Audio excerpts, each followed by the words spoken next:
Online education is becoming more and more prevalent in our society. More than 10 million Americans enrolled in some sort of online education last year alone, and this number keeps growing at an astonishing rate. To determine the impact online education has on society, I talked to Dr. Rainey, the Extension Advisor here at UT Austin. Let's see what he has to say. Very good.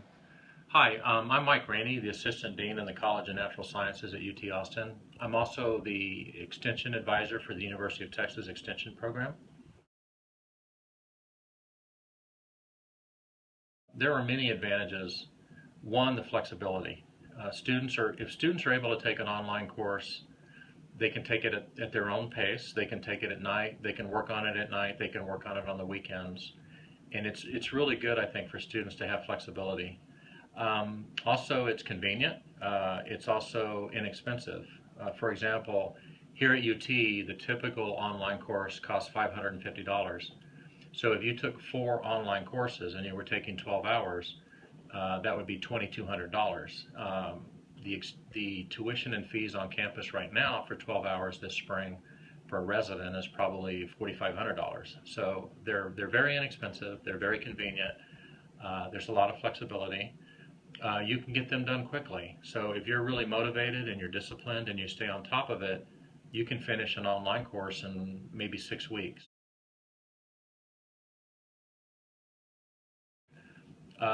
One of the disadvantages is because it's online, there's no contact with a professor. And so if you've got questions or if it's a particularly difficult subject matter, you don't have anybody explaining it to you. So while online education can be very beneficial and be of very good quality, the fact that there's no actual instruction and no human contact and nobody to ask questions, I think can be a problem for some students.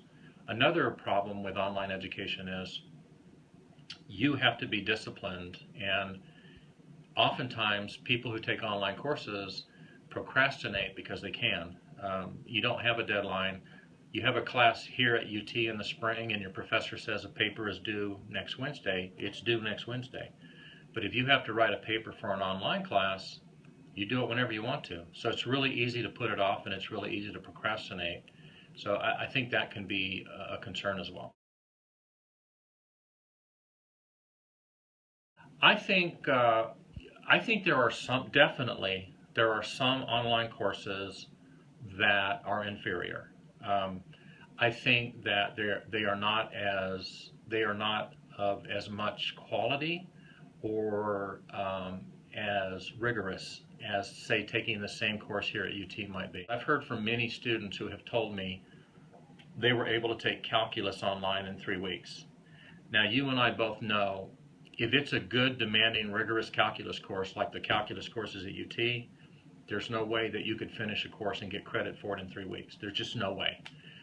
So I think that some places, unfortunately, are trying to make money and they're offering courses that are not well developed, that are not rigorous, that are not demanding, and students are easily able to get credit fairly cheaply, but I'm not sure they're learning very much. Well, I think it's definitely we're heading towards expanded online education. You can see here at UT, many introductory classes are what we're calling flipped classes, where even courses on campus, like say general chemistry, are flipped, and students are doing a lot of education online. They're going and learning themselves, or they're working in groups and they're working problems online, and then the professor comes into the classroom and answers questions and works problems. So even here at UT, the traditional large classroom is becoming more and more online.